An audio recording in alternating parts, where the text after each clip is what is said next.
അതേസമയം കണ്ണൂരിലെ നൃത്യാധ്യാപകൻ ഷാജിയുടെ മരണം കീടനാശിനി അകത്ത് ചെന്നിട്ടാണെന്നുള്ള റിപ്പോർട്ട് പോസ്റ്റ്മോർട്ടം റിപ്പോർട്ട് ഇപ്പോൾ പുറത്തു വന്നിരിക്കുകയാണ്. ശരീരത്തിൽ അടിയേറ്റതിന്റെ പാടുകളോ ലക്ഷണങ്ങളോ ഇല്ല എന്നാണ് പോസ്റ്റ്മോർട്ടം റിപ്പോർട്ടിൽ പ്രാഥമികമായി പറയുന്നത്. അമൽനാഥ് ഉണ്ട് വിശദാംശങ്ങളുമായി. അമൽ, ഷാജിയുടെ മരണത്തിന്റെ പോസ്റ്റ്മോർട്ടം റിപ്പോർട്ട് ഇപ്പോൾ പുറത്തു വന്നിരിക്കുകയാണ്.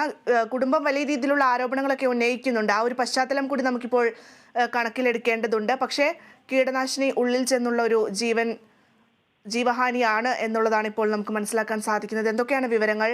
പ്രതികരണങ്ങൾ എന്തെങ്കിലും ലഭിക്കുന്നുണ്ടോ അമൽ? ഭദ്ര, ഷാജിയുടെ മരണവുമായി ബന്ധപ്പെട്ട് പ്രാഥമിക പോസ്റ്റ്മോർട്ടം റിപ്പോർട്ടാണ് നിലവിൽ പുറത്തു വന്നിട്ടുള്ളത്. ഈ പ്രാഥമിക പോസ്റ്റ്മോർട്ടം റിപ്പോർട്ടിൽ സൂചിപ്പിച്ചിരിക്കുന്നത് ഷാജിയുടെ മരണം കീടനാശിനി അകത്ത് ചെന്നിട്ടാണ്.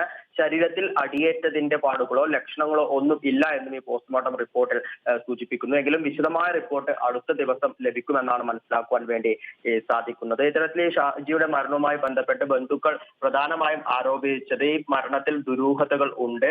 ഷാജിയുടെ മുഖത്ത്, അതായത് കണ്ണിന് താഴെയായും കഴുത്തിലായും ചില കറുത്ത പാടുകളുണ്ട്.